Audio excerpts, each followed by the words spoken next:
लेकिन अंशुल बहुत ताकतवर था और ये लोग वास्तव में उसे शारीरिक रूप से रोकने में असमर्थ थे। उनमें से एक ने चिल्लाया, वरिष्ठ प्रशिक्षु भाई अंशुल, यदि आप लड़ते हैं तो आप परीक्षण में भाग नहीं ले पाएंगे। तभी वह थोड़ा शांत हुआ। उसने अपने गुस्से को बलपूर्वक दबाया। राघव को बेशर्मी से भागते देख उसने अचानक एक भयंकर दहाड़ लगाई। यह उसका अपना गुस्सा निकालने का एकमात्र तरीका था, वरना वह निश्चित रूप से पागल हो जाता। हाँ राघव, तुम सच में बुरे हो, लेकिन मुझे यह पसंद है। नेहा ने राघव की बांह पकड़ी हुई थी, हंस रही थी। वह व्यक्ति बिल्कुल भालू जैसा दिखता है, लेकिन उसने वास्तव में यह कहने की हिम्मत की कि वह मुझे और बहन सीमा को ले जाएगा। वास्तव में वह मौत को आमंत्रित कर रहा है। बिल्कुल बिल्कुल, मेरी, राघव की महिलाओं को छीनने का विचार करना निश्चित रूप से मौत को आमंत्रित करना है। छी, इस तरह से चीजों को छोड़ना वास्तव में मुझे ही खोने वाला है। राघव ने अचानक अपना सिर हिलाया। तुम क्या करना चाहते हो? क्या तुम उससे लड़ना चाहते हो? सीमा ने चिंतित होकर पूछा। नहीं, मैं सोच रहा था कि मुझे जाकर उसकी औरत को छीन लेना चाहिए, राघव ने कहा। दुष्ट, उसकी महिला निश्चित रूप से एक विशाल मादा भालू है। तुम्हारा स्वाद इतना नाटकीय रूप से नहीं बदला हो सकता है ना? नेहा ने गुस्से में कहा। आह, तुम सही हो, तो चलो इसे भूल जाते हैं। राघव हंसा। तुम दोनों, तुम कब बड़े होगे? क्या तुम नहीं देखते कि दूसरे लोग तुम्हें देख रहे हैं? अपनी स्थिति पर ध्यान दो। इसके अलावा नेहा, राघव को कमीना और बदमाश मत कहो। यह अच्छा नहीं है और यह उसकी प्रतिष्ठा के लिए हानिकारक है, सीमा ने सलाह दी। ओह, मैं समझ गई बहन। नेहा ने आज्ञाकारी ढंग से सिर हिलाया। वह अक्सर सीमा की बात सुनती थी क्योंकि वह उससे बड़ी थी।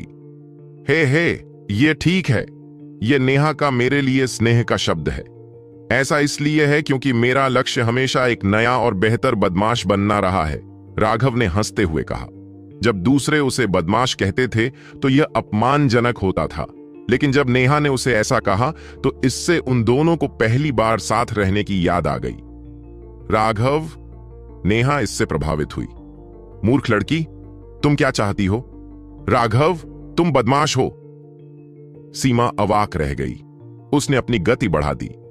इन दोनों के साथ रहने के लिए एक ऐसे चेहरे की आवश्यकता थी जो ब्लेड या भाले से अछूता हो, और उसके पास वह नहीं था। वह सभी की अजीब निगाहों को अनदेखा नहीं कर सकती थी। वे दोनों वाकई स्वर्ग में बनी जोड़ी थे। वे जहां भी जाते लड़ते। वे कभी भी ब्रेक नहीं लेते। वे जल्दी से पंजीकरण हॉल में पहुंचे। सीमा ने कहा, राघव, अपनी सुपर मोनेस्ट्री सील निकालो और इसे पंजीकरण पुस्तक पर लगाओ। सुपर मठ की सील? वह क्या है? राघव ने पूछा। सीमा ने पूछा, क्या कल किसी ने तुम्हें यह नहीं दिया था? क्या तुम भूल गए हो? अय्या, मैंने कल बहुत पी ली थी। मुझे लगता है कि मैंने उसे टेबल पर रख दिया और भूल गया। राघव ने अपने पैर पर थपकी दी। अब उसे वापस भागना था, लेकिन उसने सीमा और नेहा को अपने साथ नहीं आने दिया। वह खुद ही वापस भागा। वह अभी दरवाजे से बाहर निकला ही था कि उसकी टक्कर किसी ऐसे व्यक्ति से हो गई जो संयोग से अंदर आ रहा था। जब वे टकराए तो अचानक उस व्यक्ति से प्रकाश की एक परत निकली और राघव को पीछे की ओर उड़ा दिया, लेकिन वह व्यक्ति भी लड़खड़ाकर वापस लौटा। आप अंधे हैं? एक महिला थी। वह दुबली पतली और सुंदर थी। उसके लंबे बाल झरने की तरह उसकी कमर तक लहरा रहे थे। वह बहुत सुंदर थी और उसके पास एक शानदार आकर्षण भी था। वह एक ऐसी सुंदरी थी जिसके पास रूप और शान दोनों थे, लेकिन उसके अंदर एक बहुत बड़ा अहंकार भी था। उसकी बातें किसी भी व्यक्ति को खास तौर पर परेशान कर सकती थीं। राघव माफी मांगने ही वाला था, लेकिन उसकी डांट सुनकर वह चिढ़ गया। अगर तुम अंधी नहीं होती तो तुम मेरे पास नहीं आती। सारा दोष एक तरफ मत डालो। बर्तन को केतली में काला मत कहो। राघव, यह क्या है? सीमा और नेहा राघव की बातें सुनकर जल्दी से बाहर देखने आए। जब उन्होंने देखा तो वे दोनों चौंक गए। देवी! सीमा और नेहा रोए। वह देवी थी? राघव चौंकने से खुद को नहीं रोक सका। यह संयोग कैसे हो सकता है? तुम राघव हो? देवी ने ठंडे मन से राघव को देखा और फिर अपना सिर हिलाया। सचमुच दो फूल खाद में फंसे हुए हैं। कम से कम यह कहीं फंसने से तो बेहतर है, राघव ने गुस्से में कहा। इस महिला को क्या मानसिक बीमारी थी? ऐसा नहीं था कि उसने उसे उकसाया था। देवी ने केवल नाक भौं सिकोड़ी और साइन इन करने के लिए प्रवेश किया। क्या हुआ राघव, तुम यहां क्यों लड़ोगे? सीमा ने पूछा। केवल एक भूत ही जान सकता है। मेरा अनुमान है कि उसने घर से निकलने से पहले अपनी दवा नहीं ली, या शायद उसने गलत दवा ले ली। जब तक मैं अपनी मुहर नहीं ले लेता तब तक यहीं रुको, राघव ने कहा। मुझे लगता है कि हमें तुम्हारे साथ जाना चाहिए। तुम्हारे स्वभाव के कारण जब तुम अंशुल से टकराओगे, अगर वह तुम पर पहले हमला नहीं करता है तो शायद तुम ही उस पर हमला करोगे। सीमा ने अपना सिर हिलाया। अगर वे वास्तव में राघव को अकेले जाने देते हैं तो अपने उग्र अवस्था में अगर अंशुल ने उसे थोड़ा भी उकसाया तो वह फट सकता है। सीमा वास्तव में राघव को सबसे अच्छी तरह से समझती थी। सुरक्षित रहना बेहतर था। जब अंततः उन्हें सुपरमॉन्स्ट्री की मुहर मिल गई और वे वापस लौटे तो देवी पहले ही जा चुका था, जिससे सीमा और नेहा को राहत की सांस लेने का मौका मिला। राघव, क्या आपको लगता है कि देवी सुंदर है? नेहा ने अचानक वापस आते समय पूछा। बस मुश्किल से। हालांकि वह उसे एक व्यक्ति के रूप में नापसंद करता था, लेकिन उसके पास यह स्वीकार करने के अलावा कोई विकल्प नहीं था कि वह वास्तव में सुंदर थी। एक व्यक्ति को बिना किसी पूर्वाग्रह के चीजों पर चर्चा करनी चाहिए। तो क्या तुम उसे पसंद करोगे? नेहा ने पूछा। उसे पसंद करो? मैं उसे क्यों पसंद करूंगी? बकवास मत करो, मैं गंभीर हूं। ठीक है, तो मैं सच बता दूंगा, मुझे वह पसंद नहीं है, राघव ने कहा। क्यों नहीं? वह बहुत खूबसूरत है। नेहा ने सवाल पूछना जारी रखा और राघव को ऐसे ही जाने देने से इनकार कर दिया। क्या मुझे किसी को सिर्फ इसलिए पसंद करना होगा क्योंकि वह सुंदर दिखती है? राघव लगभग अवाक रह गया। यह कैसा तर्क था? विषय मत बदलो। क्या वह मेरी और बहन सीमा जितनी सुंदर है? नेहा, सीमा शर्मा रही थी। लोगों से ऐसे सवाल कौन पूछता है? राघव ने हंसते हुए कहा। जब सुंदरता की बात आती है तो वह शायद ही आपके बराबर खड़ी हो पाएगी, लेकिन जब उसके दिल की विशालता की बात आती है तो वह बहुत कम है। उसके हृदय की विशालता। सीमा और नेहा को पहले तो समझ में नहीं आया कि वह क्या कह रहा था, लेकिन जब उसकी निगाहें उनकी छाती पर पड़ीं तो वे दोनों तुरंत शर्मा गईं। राघव, तुम बिगड़ैल हो। तुम्हारी हिम्मत कैसे हुई ऐसा कुछ कहने की? राघव हंसा और भाग गया। सीमा और नेहा ने उसका पीछा किया। राघव को अपनी सुंदरियों के साथ हंसते और बात करते हुए इतना सुकून महसूस हुए बहुत समय हो गया था। हालांकि उसे इस तरह की भावना पसंद थी, लेकिन एक बार जब वे वापस आ गए तो उसे काम पर लगना पड़ा। उसने सांझी की स्थानिक अंगूठी सीमा और नेहा को दे दी ताकि वे अंदर क्या था उसे व्यवस्थित कर सकें। उसी समय उसने सोचा कि उसने पिल सम्राट प्रतियोगिता में प्रथम स्थान प्राप्त करके क्या जीता था। उसने जल्दी से उस सुनहरे स्थानिक अंगूठी के अंदर देखा। यह भी एक विशाल जीवन वलय था और यह सांझी के वलय से भी अधिक विशाल था। एक गोली भट्ठी। राघव ने अंगूठी में 3 चीजें देखीं। एक थी सोने की गोली की भट्टी। उस पर खुदे हुए रूण उसे एक सुंदर आभा दे रहे थे। यह वास्तव में जादुई वस्तु स्तर पर एक गोली भट्ठी है। राघव चौंक गया। गोली भट्टियां कीमियागरों के लिए बहुत जरूरी थीं, गोली की लपटों के बाद दूसरे नंबर पर। लेकिन गोली भट्टियां कोई साधारण वस्तु नहीं थीं और कोई भी उन्हें नहीं बना सकता था। एक साधारण फोर्जिंग मास्टर सभी प्रकार के हथियार बनाने में सक्षम हो सकता है, लेकिन वे भट्ठी बनाने में असमर्थ होंगे। ऐसा इसलिए था क्योंकि एक गोली भट्ठी को फोर्ज करने के लिए एक गोली लौ का उपयोग करने की आवश्यकता होती है।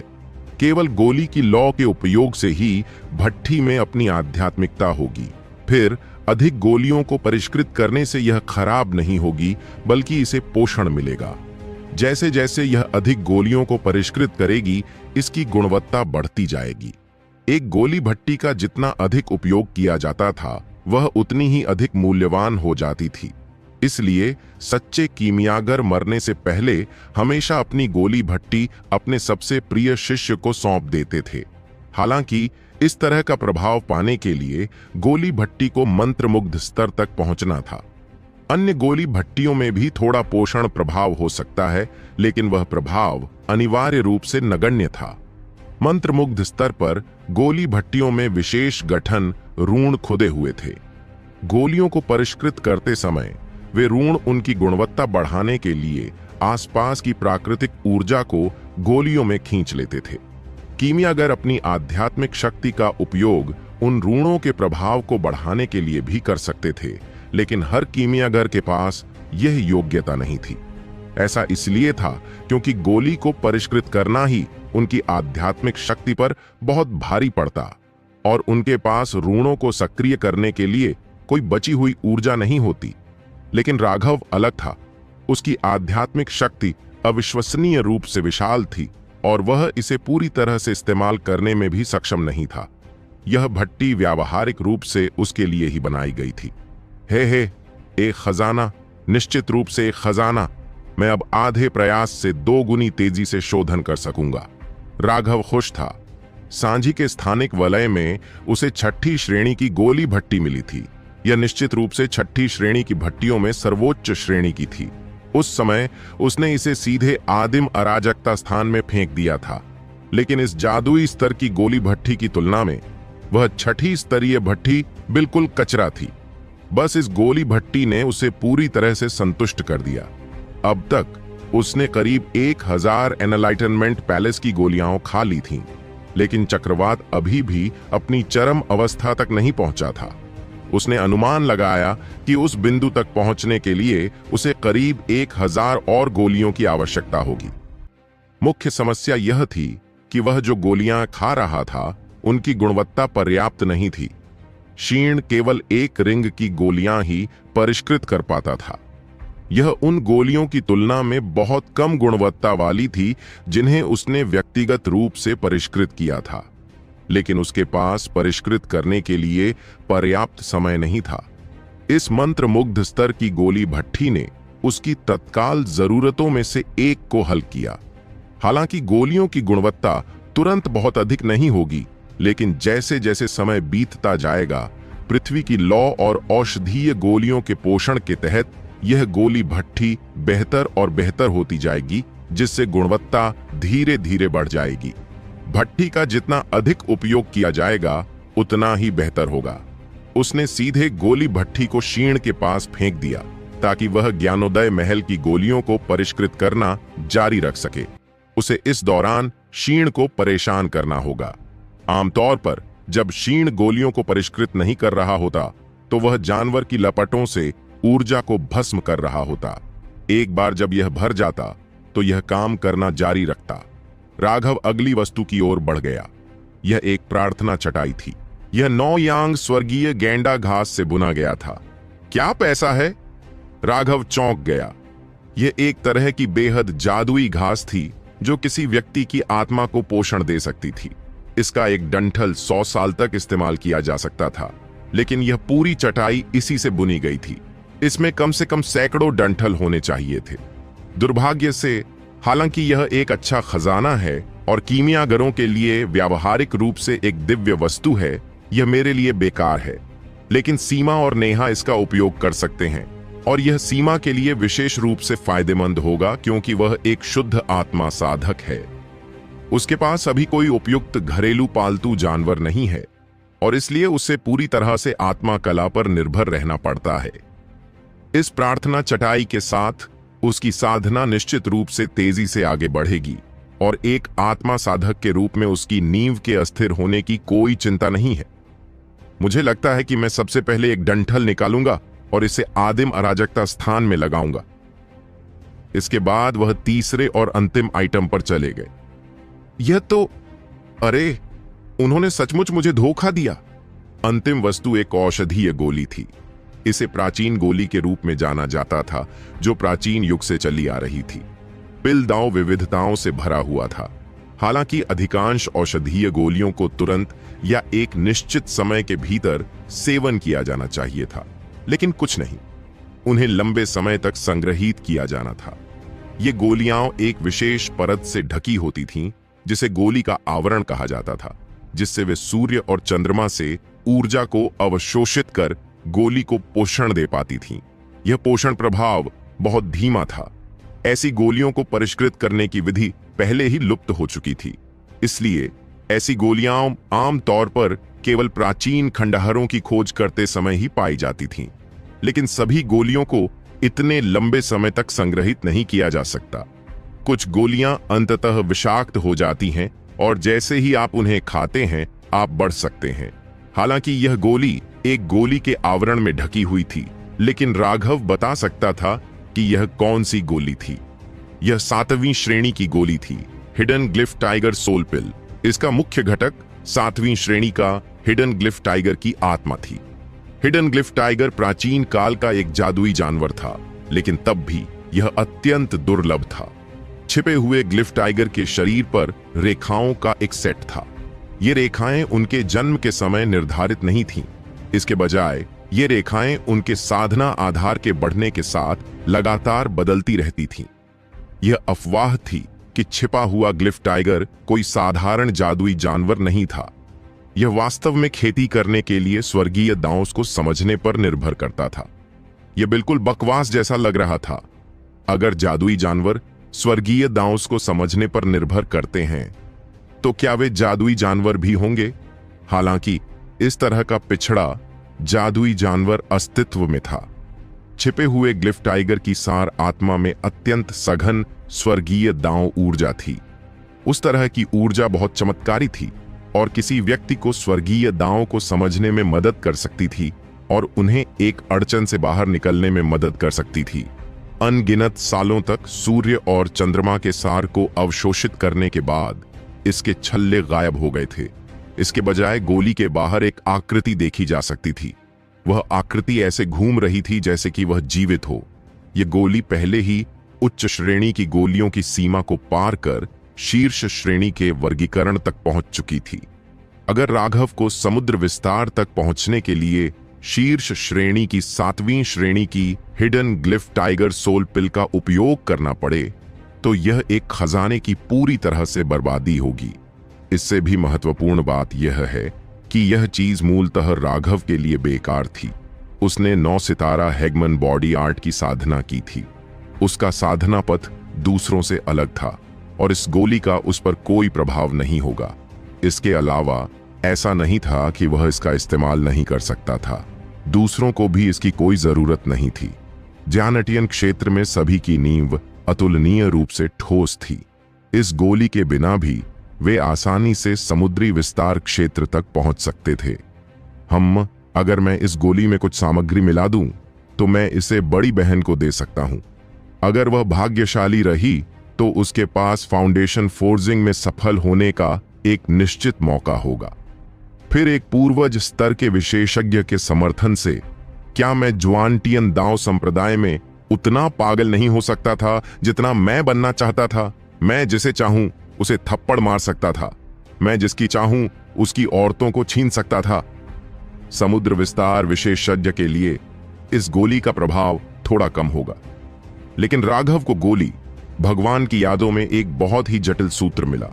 उस रात उसने औषधीय तरल का एक कटोरा परिष्कृत किया। इस औषधीय तरल का अपने आप में कोई उपयोग नहीं था, लेकिन जब इसे हिडन ग्लिफ टाइगर सोल पिल के साथ सेवन किया जाता है तो संयुक्त औषधीय प्रभाव 10 गुना अधिक होगा। यहां तक कि सरोजनी, जो एक दिवंगत समुद्री विस्तार विशेषज्ञ थे, के पास आगे बढ़ने का अच्छा मौका होगा। ठीक उसी तरह औषधीय तरल का कटोरा पकड़े हुए राघव सरोजनी के निवास की ओर भाग गया।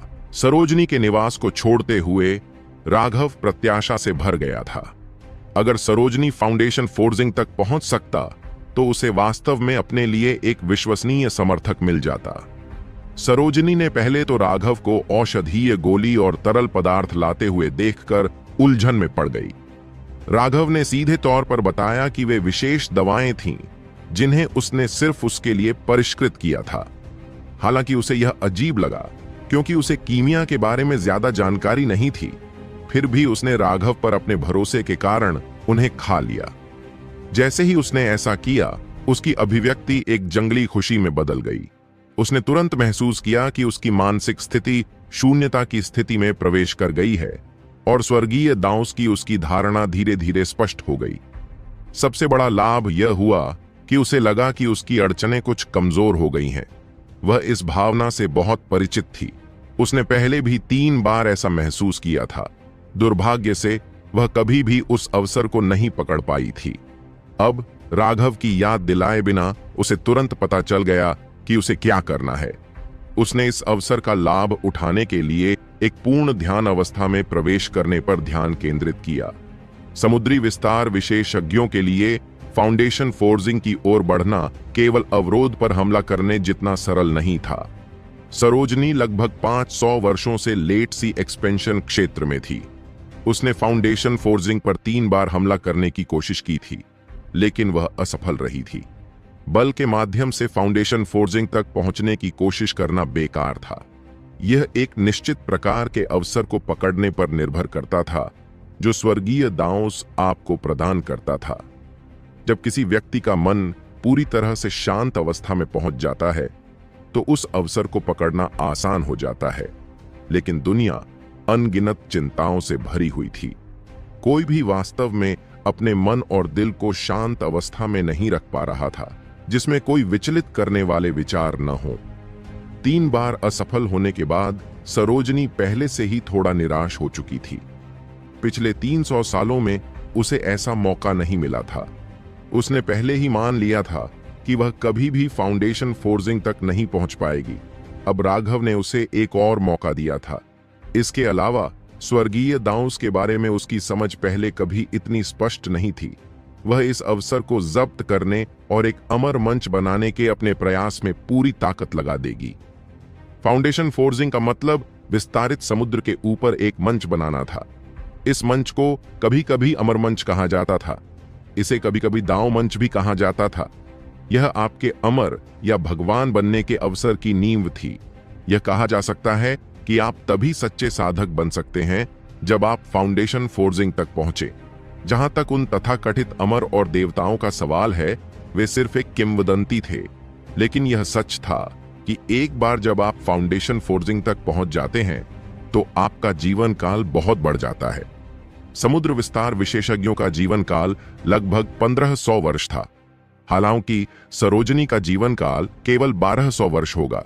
ऐसा इसलिए था क्योंकि ज्यादातर महिलाएं, खासकर खूबसूरत महिलाएं, एक तरह की गुप्त कला का प्रशिक्षण लेती थीं। अपनी उम्र कम करने की कीमत पर वे अपनी जवानी बरकरार रख सकती थीं। यही कारण था कि सी एक्सपेंशन में बूढ़े आदमी तो बहुत थे, लेकिन बूढ़ी औरतें कम थीं। लेकिन एक बार जब आप फाउंडेशन फोर्जिंग तक पहुंच गए और अपना अमर प्लेटफॉर्म बना लिया, तो आप हवा में मौजूद बेहद पतली अमर क्यूई को अवशोषित करने में सक्षम हो जाएंगे। फिर आपकी उम्र 5000 साल तक बढ़ जाएगी और आपकी जवानी वापस आ जाएगी।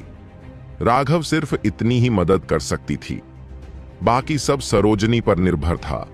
तर्क के अनुसार उसके पास अच्छा मौका होना चाहिए। जब राघव वापस लौटा तो उसने सीमा और नेहा को हाथ पकड़े हुए और चुपचाप कुछ फुसफुसाते हुए देखा। उसे नहीं पता था कि वे क्या कह रहे थे, लेकिन जब उन्होंने उसे देखा तो वे तुरंत लाल हो गए और अपना मुंह बंद कर लिया। किसी के पीठ पीछे उसके बारे में बुरी बातें करने पर प्रत्येक व्यक्ति को एक चुंबन की सजा दी जाती है। राघव अचानक नीचे आया और सीमा और नेहा को एक एक चुंबन दिया। उन दोनों ने उस पर मुक्कों की बौछार कर दी। वह हंसा और अपने निजी प्रशिक्षण कक्ष में भाग गया। परीक्षण शुरू होने वाला था और उसे अपनी ताकत बढ़ाने के लिए इस समय का लाभ उठाना था। 4 स्वर्गीय प्रतिभाओं में से वह 2 से टकरा चुका था। वह भालू पहले से ही उसका दुश्मन बन चुका था, इसलिए निश्चित रूप से परीक्षण में खेलने के लिए कोई होगा। सरोजनी ने उसे बताया था कि वह एक पृथ्वी विशेषता विशेषज्ञ था। यदि वह स्वर्गीय दाऊस की पुकार को बुलाता है तो चाहे वह स्वर्ग हो या पृथ्वी, अनंत ऊर्जा उसके उपयोग के लिए उपलब्ध हो जाएगी। वह सांझी जैसे नकली से अलग था। वह एक सच्चा रैंक 2 दिव्य था और वे दोनों स्वर्ग और पृथ्वी की तरह अलग थे। हालांकि राघव उससे डरता नहीं था। अगर वह खुलकर बोल रहा था तो उसके जीतने की संभावना अधिक नहीं थी। जहां तक देवी की बात है, वह स्पष्ट रूप से कोई दयालु महिला नहीं थी। जैसे ही उसने अपना मुंह खोला, ऐसा लगा जैसे वह किसी को काट लेना चाहती थी। इसके अलावा राघव को लगा कि वह बहुत घमंडी है। उसे लोगों को नीची नजर से देखना पसंद था। यह कुछ ऐसा था जो उसे पसंद नहीं था। हालांकि वह जरूरी नहीं कि दुश्मन हो, लेकिन उनके सहयोगी बनने की संभावना अनिवार्य रूप से शून्य थी।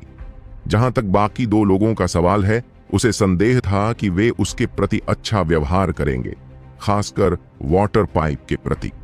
वह बहुत संभव है कि मुकदमे में उसके लिए चीजें मुश्किल बना देगा। सरोजनी के अनुसार यह परीक्षण अत्यंत लाभदायक था। बहुत से लोग इस परीक्षण के लिए पूरी ताकत से आगे आ रहे थे।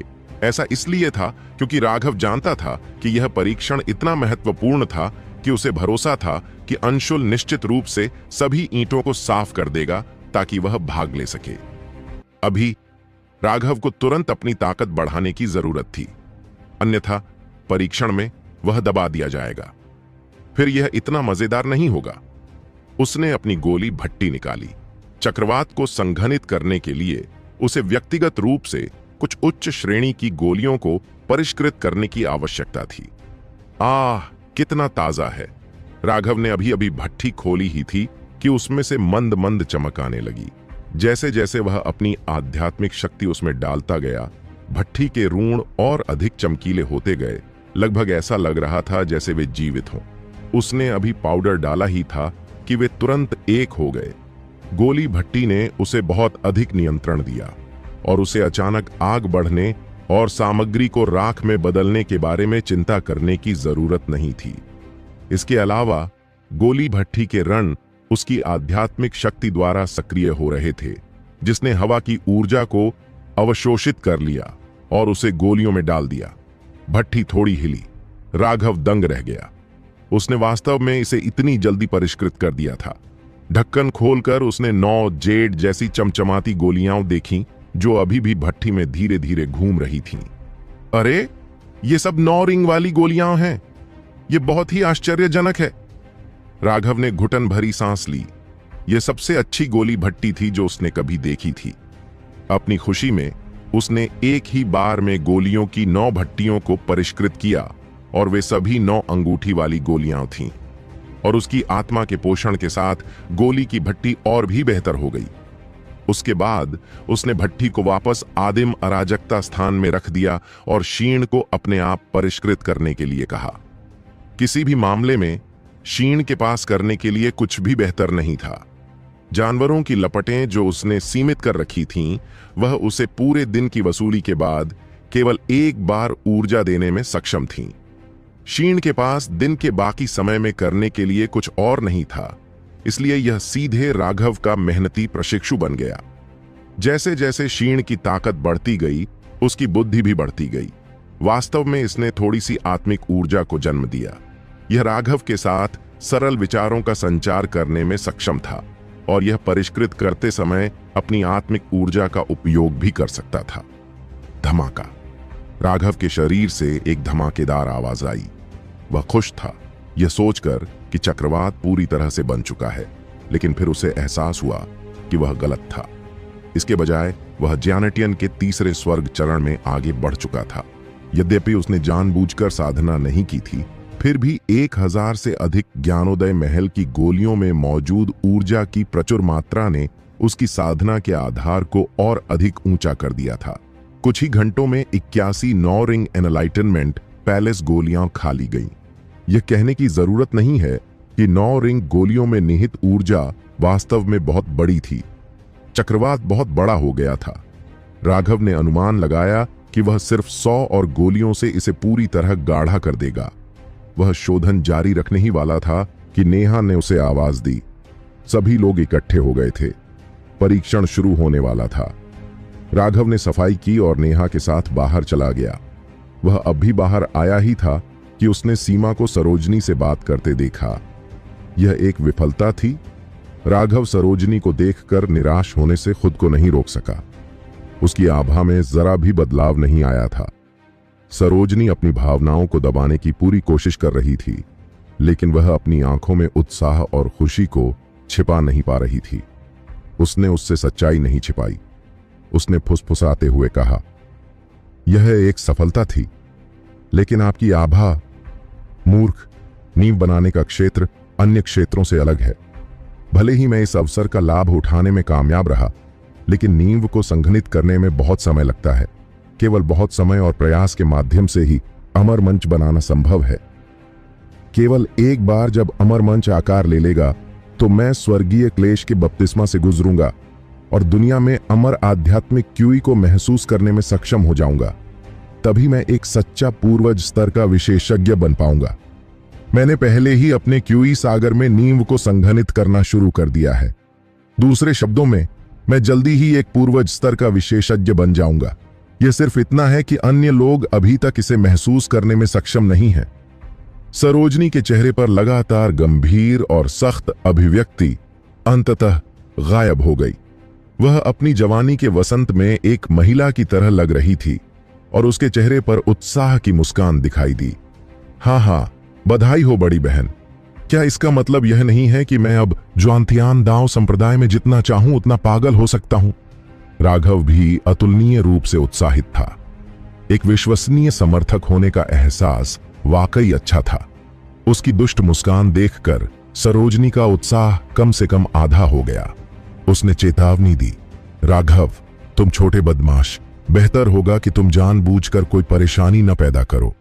एक बार जब मैं फाउंडेशन फोर्जिंग में आगे बढ़ जाती हूं, तब भी मेरी स्थिति केवल वाइस सेक्ट मास्टर के स्तर पर होगी। जब लड़ाकू क्षमताओं की बात आती है तो मैं निश्चित रूप से एक सच्चे पूर्वज के समान स्तर पर नहीं होऊंगी। सबसे महत्वपूर्ण बात यह है कि उप संप्रदाय गुरु के ऊपर भी संप्रदाय गुरु होता है। यह एक ऐसा व्यक्ति है जो इतने लंबे समय तक जीवित रहा है कि वह व्यावहारिक रूप से जीवित जीवाश्म के स्तर तक पहुंच गया है। खिलवाड़ मत करो, क्योंकि अगर आप उस व्यक्ति को परेशान करते हैं तो हम सभी बर्बाद हो जाएंगे। राघव अजीब तरह से मुस्कुराया। बड़ी बहन, क्या आपको लगता है कि मेरे जैसा अच्छा व्यवहार करने वाला व्यक्ति जानबूझकर परेशानी खड़ी करेगा? ऐसा कहने के बाद उसने देखा कि सीमा और नेहा उसे अजीब तरह से देख रहे थे। यह और अधिक स्पष्ट नहीं हो सकता था कि वे क्या सोच रहे थे। उन्हें उस पर विश्वास नहीं हुआ। इससे राघव को और भी अजीब लगा। ये दोनों लड़कियां कैसे नहीं जानती थीं कि उसका साथ कैसे दिया जाए। सरोजनी ने कहा, ठीक है, चलो ध्यान केंद्रित करते हैं। इस मामले को गुप्त रखना सुनिश्चित करें। इसके अलावा दूसरों को इकट्ठा करें। 2 घंटे में हम परीक्षण क्षेत्र के लिए निकलेंगे। ज्वांतियान दाओ संप्रदाय की पैतृक प्रतिमा के सामने 36 सुपरमठों के लोग पंक्तिबद्ध थे। राघव और 36वें सुपरमठ के अन्य लोग सबसे पीछे थे। राघव ने इन लोगों का सावधानीपूर्वक आकलन किया। यह वैसा ही था जैसा सरोजनी ने कहा था। 36वें सुपरमठ की संख्या वास्तव में सभी सुपरमठों में सबसे कम थी और दयनीय रूप से कम थी। क्योंकि वह पीछे खड़ा था, इसलिए राघव अंशुल और अन्य लोगों की एक झलक पाने में असमर्थ था। इसके अलावा यहां पर अपनी आध्यात्मिक शक्ति का उपयोग करना उचित नहीं था। यह विशेष रूप से सच था क्योंकि यहां महिलाएं भी थीं। इस तरह की आध्यात्मिक जांच उन पर झांकने से अलग नहीं थी। वह निश्चित रूप से शापित होगा। यहां लगभग 1 लाख कुलीन शिष्य थे जो सभी शियांटियन क्षेत्र में पहुंच चुके थे। यह वास्तव में चौंकाने वाला था। शियांटियन दाओ संप्रदाय के 4 परिवारों के विशेषज्ञ भी एकत्र हुए थे। वे सामने एक बड़े मंच के ऊपर थे। उस मंच पर अभी भी एक खाली जगह थी और वह उप संप्रदाय गुरु के लिए थी। वह अभी तक नहीं आया था, लेकिन 4 परिवार पहले ही एकत्र हो चुके थे। राघव ने अपनी आंखें सिकोड़ लीं। 4 परिवारों के सामने 4 बुजुर्ग बैठे थे जो इस समय किसी बात पर चर्चा कर रहे थे। राघव अवाक रह गया। यह देखते हुए कि वे कितने बूढ़े दिख रहे थे, उसके लिए यह बताना मुश्किल था कि कौन कौन है। यह अज्ञात था कि ये बूढ़े लोग कितनी शताब्दियों तक जीवित रहे थे। किसी भी मामले में उनकी झुर्रियां ओक के पेड़ों की वृद्धि के छल्ले से अधिक सघन थीं और उनके बाल बर्फ की तरह सफेद थे, लेकिन उनकी निगाहें अभी भी जीवित और स्वस्थ थीं। उन्होंने राघव को जो एहसास कराया वह यह था कि वे चालाक बूढ़े लोमड़ी थे जिन्होंने मानव रूप धारण कर लिया था। ये चारों परिवार के मुखिया थे। हालांकि उनकी साधना का आधार केवल समुद्र विस्तार क्षेत्र तक ही पहुंच पाया था, लेकिन वे अपने परिवार के मुखिया इसलिए नहीं बने क्योंकि उनमें ताकत थी, बल्कि उनके शानदार तरीके थे। यही वह कारण था जिसने उन्हें पिछली पीढ़ी के परिवार के मुखियाओं का पक्ष दिलाया था। सबसे बाईं ओर का बुजुर्ग क्यू परिवार का मुखिया संदीप था। पहला सुपरमठ, दूसरे शब्दों में सबसे मजबूत सुपरमठ, उन 9 सुपरमठों में से एक था जिन पर उनका नियंत्रण था। दूसरे दर्जे का सेलेस्टियल श्याम भी पहले सुपरमठ से आया था। अगला व्यक्ति लंबी मूंछों और दाढ़ी वाला एक बुजुर्ग था। वह सिंधु परिवार का मुखिया था, इंद्र। हालांकि ये चारों सभी पुराने बुजुर्ग थे, लेकिन जब उनकी तुलना की गई तो इंद्र दूसरों की तुलना में कम से कम थोड़ा बेहतर दिख रहा था। सरोजनी उसके पीछे बैठी थी। उसकी आंखें बंद थीं, जो उसके आसपास के लोगों के प्रति उसकी उदासीनता को स्पष्ट रूप से दर्शा रही थी। वह दूसरों की तुलना में थोड़ी अलग थलग दिख रही थी, जो लगातार कुछ चर्चा कर रहे थे। सिंधु परिवार द्वारा नियंत्रित सबसे मजबूत सुपरमठ 5वां सुपरमठ था और उनके नंबर 1 प्रतिभाशाली व्यक्ति सेतुपति वहीं से थे। यह कहने के बजाय कि सेतुपति 5वें सुपरमठ द्वारा उठाए गए व्यक्ति थे, यह कहना बेहतर होगा कि वह व्यक्तिगत रूप से सिंधु परिवार द्वारा उठाए गए व्यक्ति थे। उन्हें 5वें सुपरमठ में रखने का कारण केवल एक औपचारिकता थी। इंद्र के बगल में एक बुजुर्ग था जिसका चेहरा थोड़ा गहरा था। वह वांग परिवार का मुखिया था। दूसरा सुपरमठ वांग परिवार के प्रशासन के अधीन था, जबकि देवी उनका शीर्ष विशेषज्ञ था। जहां तक अंतिम बुजुर्ग की बात है, वह गंजा था। उसका सिर अन्य गंजे सिरों से भी अधिक चमकदार था।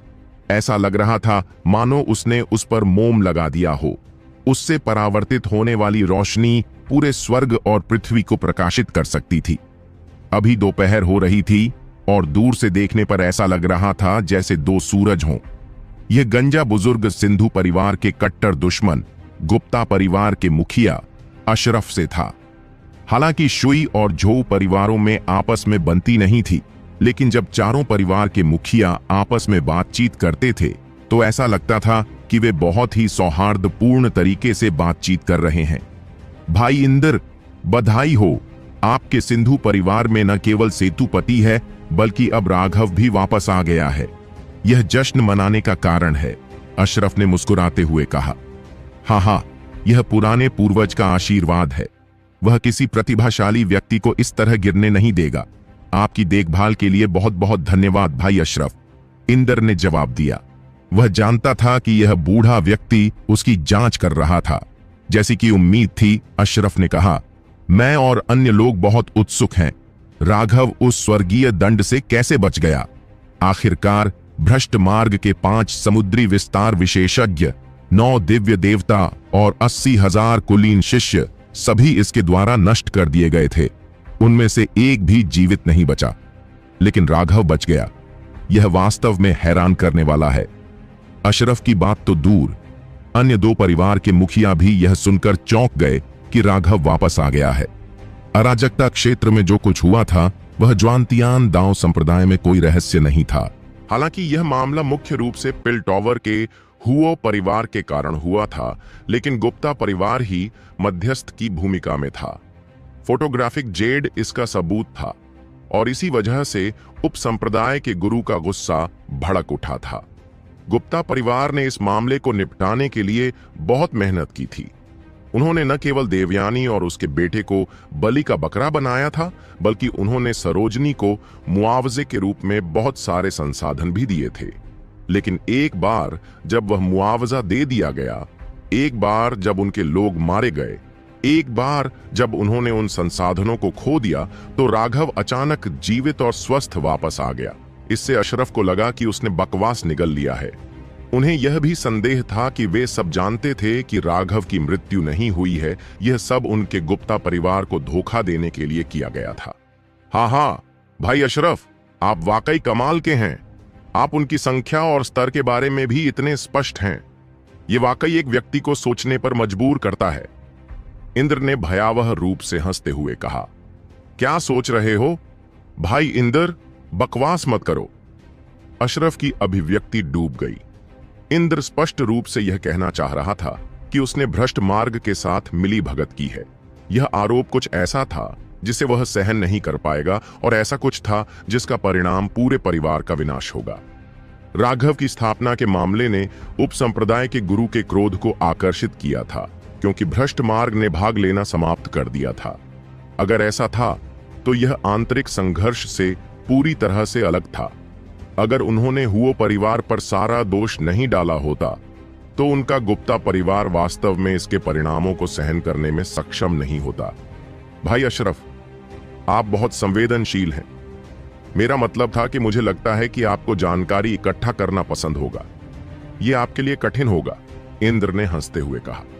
लेकिन कान वाले कोई भी सुन सकता था कि वह जानबूझकर अशरफ का मजाक उड़ा रहा था, क्योंकि उसने राघव को स्थापित करने के लिए भ्रष्ट मार्ग के साथ मिली भगत की थी। हालांकि इस मामले को हुओ परिवार ने समर्थन दिया था, लेकिन वे उस दाग से बच नहीं पाए। वहां मौजूद हर कोई चालाक बूढ़ा लोमड़ी था। अशरफ को गुस्सा नहीं आया। अगर वह गुस्सा होता तो वह एक असुविधाजनक स्थिति में पड़ जाता। उसे इस तरह की मौखिक बहस की आदत बहुत पहले ही पड़ चुकी थी। हाँ, मैंने वास्तव में इस मामले की जांच की। आखिरकार यह मेरे गुप्ता परिवार की गलती थी।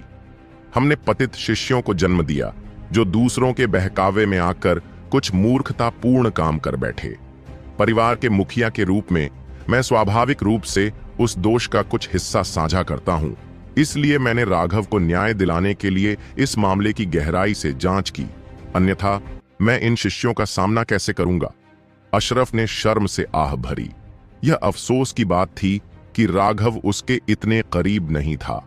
अगर वह यह सुन लेता तो शायद उसे प्रशंसा में उसके सामने झुकना पड़ता। उसे निश्चित रूप से पूछना पड़ता, तुमने अपना चेहरा इतना मोटा कैसे बना लिया?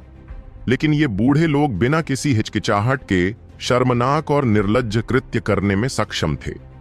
सरोजनी की आंखें बंद थीं, लेकिन उसका मुंह एक व्यंग्यात्मक मुस्कान में मुड़ा हुआ था। वह बोलना नहीं चाहती थी। वह इस तरह के पाखंडी शब्दों की लड़ाई में भाग नहीं लेना चाहती थी। जहां तक उसकी आंखें न खोलने का सवाल है, तो इसका कारण यह था कि वह उनके चेहरे देखकर उल्टी करने से डर रही थी। इंद्र ने प्रशंसा करते हुए कहा, भाई अशरफ वास्तव में निर्विवाद ईमानदारी और चरित्र के व्यक्ति हैं। हम सभी के लिए एक आदर्श हैं। लेकिन जब दूसरों ने यह सुना तो यह किसी तरह से मजाक जैसा लगा। मैं ऐसी प्रशंसा स्वीकार करने की हिम्मत नहीं कर सकता, लेकिन मुझे लगता है कि सभी को तथ्यों को जानना सही बात होगी। आप क्या कहते हैं, मठ प्रमुख सरोजनी? अशरफ ने सरोजनी की ओर देखा। यह देखकर इंद्र ने थोड़ा मुंह सिकोड़ा, लेकिन अंत में उसने कुछ नहीं कहा। वह अभी भी सरोजनी से नाराज था। यह बच्चा बहुत अवज्ञाकारी था। वरिष्ठता की बात करें तो सरोजनी को उसे चाचा कहना चाहिए था, लेकिन राघव के साथ मामले की वजह से वह अपने इस चाचा के खिलाफ भी चली गई थी, जिससे उसका चेहरा खराब हो गया था। और जब उसे मुआवजा पाने का समय आया तो उसने परिवार का समर्थन करने के बारे में भी नहीं सोचा। जहां तक झोऊ परिवार की बात है, वे वाकई बहुत होशियार थे। उन्होंने जानबूझकर सरोजनी को मुआवजा दिया था ताकि सिंधु परिवार में अंदरूनी कलह को भड़काया जा सके। परिणाम बिल्कुल वैसा ही हुआ जैसा अशरफ चाहते थे। राघव की मौत के कारण उसने बहुत सारा मुआवजा चुकाया था, लेकिन इस मुआवजे का इस्तेमाल सरोजनी और सिंधु परिवार के बाकी लोगों के साथ मतभेद पैदा करने के लिए किया गया था। यह एक शानदार कदम था, लेकिन अब राघव फिर से प्रकट हो गया था और उसे लगा कि उसके साथ धोखा हुआ है, जैसे कि वह सिंधु परिवार के जाल में फंस गया था। उसे यह भी संदेह था कि सिंधु परिवार में मतभेद सिर्फ एक दिखावा था, जिसे वे उसे दिखाने के लिए कर रहे थे। तुम किस बारे में बात कर रहे हो? सरोजनी ने धीरे से अपनी आंखें खोली, लेकिन उसने अशरफ की ओर नहीं देखा। वह उस चमकते हुए गंजे सिर को नहीं देखना चाहती थी। उस तैलीय चीज को देखना उबकाई पैदा कर रहा था। बेशक मैं राघव के बारे में बात कर रहा हूं। वह कैसे बच गया? इतने सारे लोग मर गए और वह अकेला जीवित बचा। मुझे उम्मीद है कि मठ के प्रमुख सरोजनी मुझे इसे थोड़ा विस्तार और समझदारी से समझा सकते हैं। हम सभी बहुत उत्सुक हैं, अशरफ ने कहा, लेकिन उसके शब्द स्पष्ट रूप से एक जाल थे। यह बात विशेष रूप से सच थी कि उसे शानदार तरीके से समझाने के लिए कहा गया था। यह स्पष्ट रूप से कह रहा था कि उसे उम्मीद थी कि वह बिना किसी छेद के एक अच्छा झूठ बोलेगी। यह बेहद जोरदार था।